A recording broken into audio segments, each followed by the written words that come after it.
E olha, hábitos que não são saudáveis, como uma alimentação rica em gordura e açúcar, o excesso de bebidas alcoólicas e também a falta de atividades físicas é uma combinação perigosa. Ela pode ajudar também no surgimento da esteatose hepática, que é a popular gordura no fígado. E quando ela surge, é preciso mudar os hábitos. Chegou a hora da nossa pausa gostosa do café.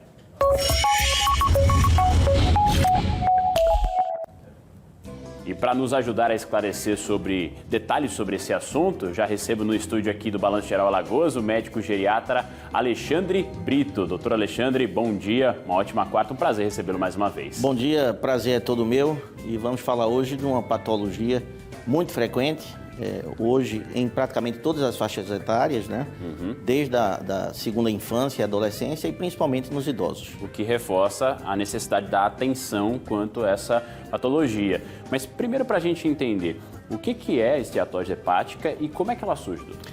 Isso, a esteatose hepática é o depósito de gordura no fígado, uma condição clínica assintomática, silenciosa, não dói. O máximo que pode acontecer em alguns pacientes é um desconforto pós-alimentar, uma leve má digestão, que são sintomas inespecíficos, pode acontecer em outras patologias. Então é importante fazer a consulta quando se está ganhando peso, no sentido de engordar. Não é ganhar peso, ganhar massa magra, né? Ou seja, um ganho de peso engordativo. Começou a perceber isso, é bom fazer uma avaliação clínica, porque tem exames laboratoriais simples que já levantam suspeita. O ultrassom de abdômen é muito importante, né? O histórico do paciente e muitas vezes um exame físico, né? A gente detecta com facilidade. Então, nesse caso, a prevenção também pode ser feita por exemplo, hábitos saudáveis. A gente abriu exatamente falando sobre isso. É importante manter tudo isso sob controle? Exatamente. É uma patologia diretamente associada ao ganho de peso engordativo. Pessoas que caracteristicamente têm aquela tendência de distribuir a gordura, principalmente na região do tronco, né? Da cintura para cima, elas são muito propensas a depositar gordura no fígado.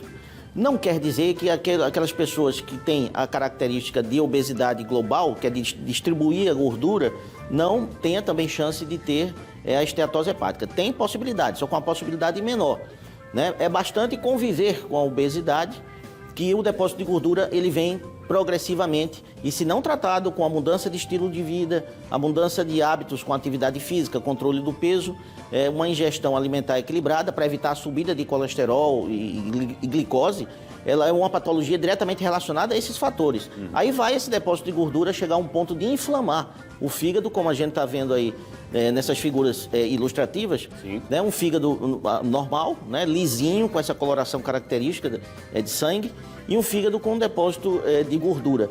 Esse depósito de gordura pode sim provocar, numa segunda fase patológica, a esteatohepatite não alcoólica. É bom a gente deixar claro que a gente está falando de uma patologia que não tem relação direta com o álcool, apesar de que o álcool também é um fator que pode piorar esse quadro. Então aqui a gente percebe a diferença, como fica, né, afetado o fígado que tem o excesso de gordura nessa imagem ilustrativa. Há uma relação também, doutor, nesse caso, em relação a diabetes? Para quem tem diabetes, isso pode ser agravado? Há uma relação sobre isso? Isso. Quando a gente fala na relação primária com as gorduras, vamos dizer, descontroladas no sangue, colesterol, triglicerídeo principalmente, e acrescenta aí a glicose, é porque, na verdade, esse depósito de gordura, ele oferece uma resistência à ação da insulina. Então, a insulina com dificuldade de agir no fígado, tá? Para controlar os níveis glicêmicos, dentre as várias ações da insulina, ela com essa dificuldade, o organismo tende então a aumentar a produção de insulina para vencer essa resistência e isso deposita mais gordura. E o caminho inverso também é verdadeiro. O fato de existir gordura aumenta a resistência insulínica. Então o próprio aumento da insulina propicia o depósito gorduroso e o próprio depósito gorduroso dificulta mais a ação da insulina, acabando por aumentar a glicose e o paciente vai lá cumprindo aquelas fases pré-diabetes, que já precisa tratar, justamente por conta desses fatores todos, e o diabetes. Posso afirmar que todo paciente diabético tipo 2 vai ter esteatose hepática. Para a gente reforçar então, doutor, a partir do momento que é feito o diagnóstico, qual é o tratamento a ser seguido passo a passo? Muito bem. Atividade física, controle do peso, controle alimentar, controle dessas taxas gordurosas, colesterol, triglicerídeo, tá? Prevenção, toda a prevenção para o diabetes se encaixa nessa situação.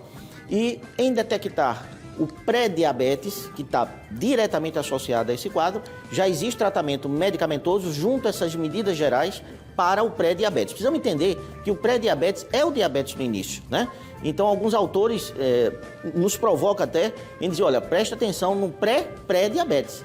Então, existe um pré-diabetes, que é uma doença silenciosa associada a vários fatores, como nós estamos falando, e associada a esse que nós estamos abordando aqui, que é a esteatose hepática. Então, o diabetes começa muito antes das manifestações. Daí a necessidade de ter esse tratamento já no pré-diabetes, farmacológico.